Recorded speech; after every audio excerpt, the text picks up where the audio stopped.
اگر سکون چاہتے ہو تو دوسروں کی زندگی میں آسانیاں پیدا کرو، نہ کہ دشواریاں۔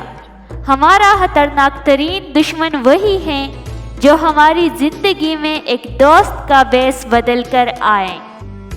دلکش چہرے پر کبھی اعتبار مت کرو، کیونکہ اکثر کتاب کے سرورق اچھے اور مواد خراب ہوتا ہے۔ جوانی کی سب سے بڑی علامت جوش نہیں ہے بلکہ ہوش ہے۔ اگر اللہ نے آپ کو کسی چیز میں طاقت اور صلاحیت دی ہے تو اس طاقت کو کبھی بھی انسانیت کے خلاف استعمال کرنے سے گریز کرے۔ فقیری خاموشی کے ساتھ فکر اور گفتگو ذکر سے بھرپور ہے۔ اللہ تعالیٰ سے ایسی محبت رکھو کہ یاد مخلوق سے مبرہ ہو جاؤ۔ جو بندہ ہر کسی کا دوست ہو وہ کسی کا دوست نہیں ہوا کرتا۔ اس سے دور رہو، اس میں تمہاری بلائی ہے۔ باپ اگر نیچے ہو جائے اور ذلیل کام کرنے لگے تو اسے چھوڑ دینا واجب ہے، مگر ماں کو کسی حالت میں بھی چھوڑنا واجب نہیں۔ سب سے بہترین کام یہ ہے کہ دوسروں کی بجائے اپنے آپ کو نصیحت کرے۔ انسان ایک بہترین مخلوق ہے، جس مکان میں چاہے رہے لیکن حق تعالیٰ زائل نہ ہو۔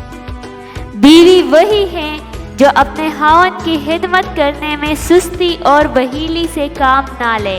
اگر وصال ربانی کے خواہاں ہوں تو طریقت اولیاء اللہ کے قدموں پر چلو۔ اس عارف کی صحبت حرام ہے جس کی نگاہ میں ذرا برابر بھی عورت کے حسن کا خیال پیدا ہو جائے۔ عارف وہی ہے جو رہبر ہو، رہرو نہ بنے۔ جوان مرد وہ ہے جو اللہ کے خادموں کا خادم بنے۔ جس نے اپنی ماں کی فیلوسی خدمت کی، اس نے راہ حق میں بلند مقام پایا۔ اے عورت، اپنی حسن ظاہری پر نازا نہ ہو، حسن باطنی پیدا کر لے تاکہ تیری پہچان بارگاہ ایزادی میں ہو سکے۔ اگر آپ چاہتے ہیں کہ مرنے کے بعد دنیا آپ کو بھول نہ جائے تو کوئی اہمیت والی کتاب لکھ لے۔ وہ بندہ مر کر بھی زندہ رہتا ہے جو قربانی اور ایثار کا مظاہرہ کرے۔ جو بندہ جھوٹی قسمیں کھاتا ہے اس کے پاس دلیل نہیں ہوتی۔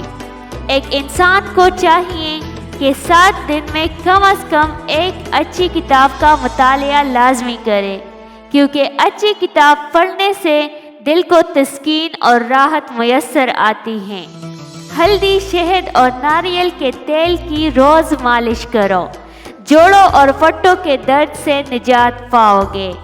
جس کو خدا کا نام میٹھا لگا اس کا دل مسرور ہے، خوشیوں سے بھرپور ہے۔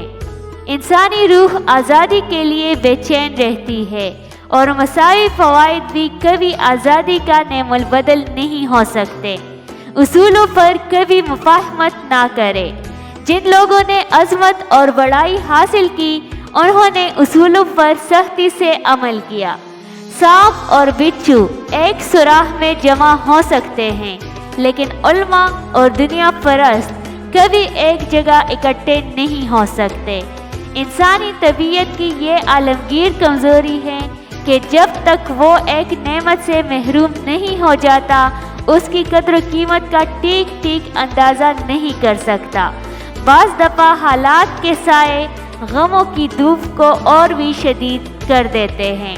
تعلیم انسان کے دل و دماغ میں نظم و ضبط پیدا کرتی ہے، جس کی بدولت وہ اپنے آپ کو پہچاننے لگتا ہے، اور ایسے یہ معلوم ہو جاتا ہے کہ اسے دنیا میں کیا کرنا چاہیے، کیا نہیں کرنا چاہیے۔ علم ہی تربیت کا اولین زینہ ہے۔ ایسا شخص جو زیور علم سے آراستہ نہ ہو، اس سے بہتری و بلائی کی امید عبث ہے۔ ہر بندہ فطرتاً خیر کا طالب ہے، لیکن جہالت کی وجہ سے شر کو خیر سمجھ لیتا ہے۔ اس لیے زندگی میں مسلسل کوشش یہی ہونی چاہیے کہ جہالت کو دور کیا جائے، تاکہ لوگ خیر اور شر میں اعتبار کر سکیں۔ نہایت سنگ دلانہ جھوٹ خاموشی کی زبان سے ادا ہوتے ہیں۔